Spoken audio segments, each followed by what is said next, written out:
Hello everyone and welcome to my coverage of CES 2025. We're starting off a little bit different this time around because I'm still at home. Joe just got here. We got the truck packed up. We're gonna hit the road, head to Vegas, and we'll see what kind of time we can make. We're gonna have some discussions. We're gonna talk about our expectations for the show along the way. Ready to go? I'm ready. Okay, let's go. Let's go. So before we get into a little bit of discussion about CES and our expectations, I wanted to say that I'm dedicating our coverage this year to Gordon Unk, who recently passed away in December. If you guys want to know any more details about that, I can't do it justice right here, but Steve from Gamers Nexus did an excellent video just talking about Gordon and his legacy. And if there's one thing I wanted to share with you guys or encourage you guys to do, there's a link in the description for Gordon's family. There's a fundraiser for them, and if you guys have anything to spare and you can donate it, it would be greatly appreciated. That was Gordon's dying wish, was to help set his family up, make sure that they're taken care of. So Gordon, you're hugely missed, and we know you're still out there enjoying the tech as we cover CES 2025. CES 2025, of course, takes place every year in Las Vegas, Nevada. Our tradition is to drive there, which takes about three and a half hours from our location in Southern California. And leading up to the show this year, there's been a crazy amount of rumors and leaks, and most of it has been focused around Nvidia's RTX 50 series graphics cards, which we're pretty much expecting to debut. It's all but confirmed at this point, and Nvidia's keynote is happening tomorrow. As of when this video is being shot, it's happening a little bit sooner for you guys by the time we get it live. So we've been covering Nvidia RTX 50 series rumors for weeks and months now on our weekly tech news series, which will be returning the week after we return from CES, so subscribe and all if you're not already. And I tried to claim that all of the rumors had taken place that were going to happen pre-show like a couple weeks ago. That's not exactly how it played out there. There's a big leak just this week of an RTX 5080 retail package from MSI. There's pictures of both the front and the back of the box, which seems to confirm that we are going to get a 16 gig RTX 5080 with a 256-bit bus, which is, I don't know. I wish they would have done more. Maybe they're leaving some space open for a 5080 Ti or 5080 Super or something else to slot in there between the 5080 and 5090. But the fact that we have pretty legitimate looking MSI retail packaging means that the card seems like it's pretty much confirmed, and also that maybe we're going to see the RTX 5080 first. According to the rumor article on videocards.com, the 21st of January is when these cards might be launching, or I should say the RTX 5080 at least, and that may be the actual launch date, the on shelves available for sale date. That could be like when the embargo lifts. When Nvidia has done recent embargo lifts for graphics card launches, they have the embargo lifting the day before the card goes up for sale, which is the right way to do it in my opinion, because that way people can read the reviews and decide before the card goes up for sale whether they want to try to buy one. Because that's the other thing that a lot of people are anticipating and maybe fearing for the RTX 50 series. How many of them will there be? On the one hand, the 40 series was often in short supply and often overpriced. On the other hand, the 50 series was apparently delayed.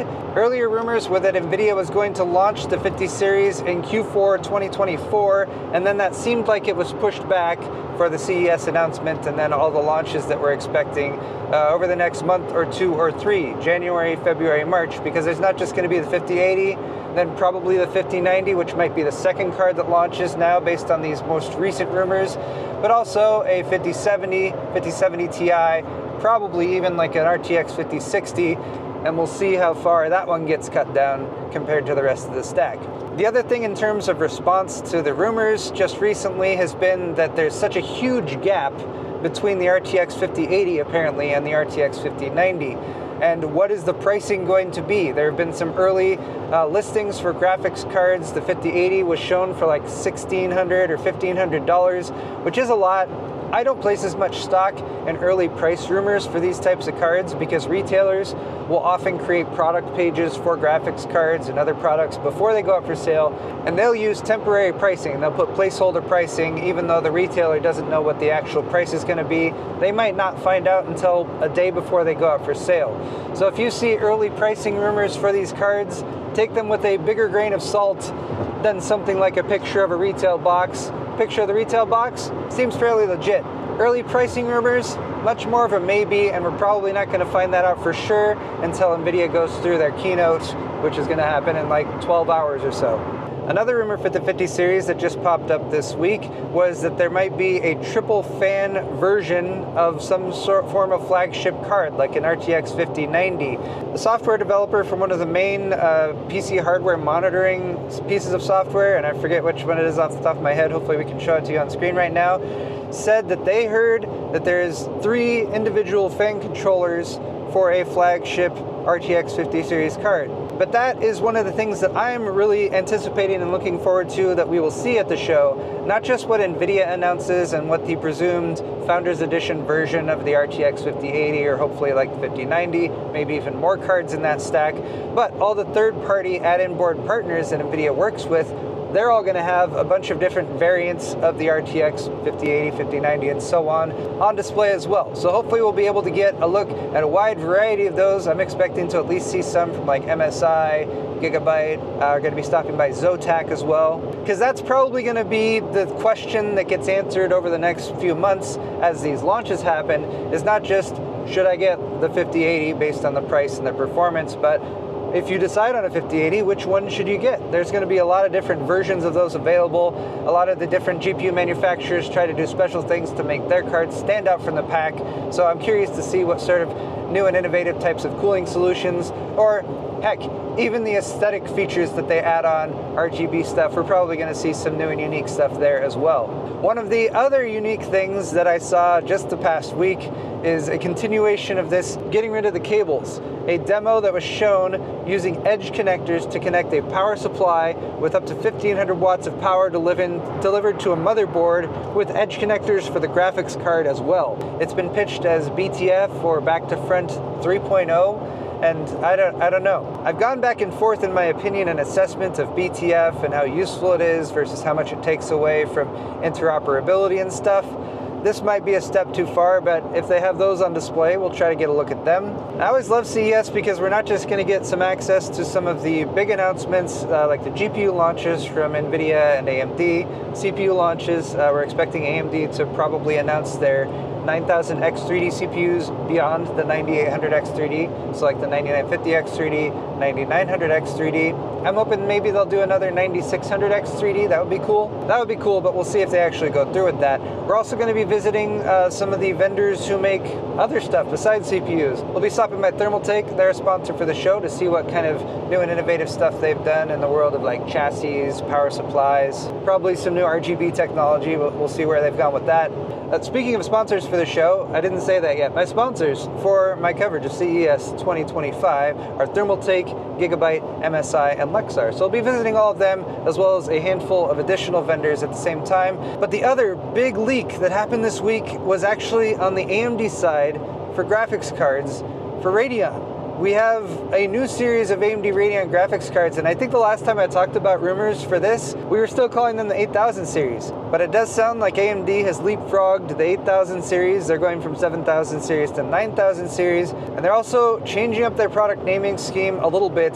The flagship is going to be the Radeon RX 9070 XT. Again, according to rumors. We'll see if this actually plays out when AMD does their keynote, which is actually happening before Nvidia, and I should have some coverage of that when it comes up. The details on the AMD Radeon 9000 series are still pretty sparse, but it does seem like they have not just one card lined up, but maybe a handful of cards that they're also going to be launching over the course of the next few months between January and May or so. And while we don't have as high of expectations for the AMD Radeon cards, I am still excited. My biggest hope is that AMD prices them aggressively. When Intel launched the B580 last month, and they will also be launching a B570, I believe on January 16th, the price to performance was quite good.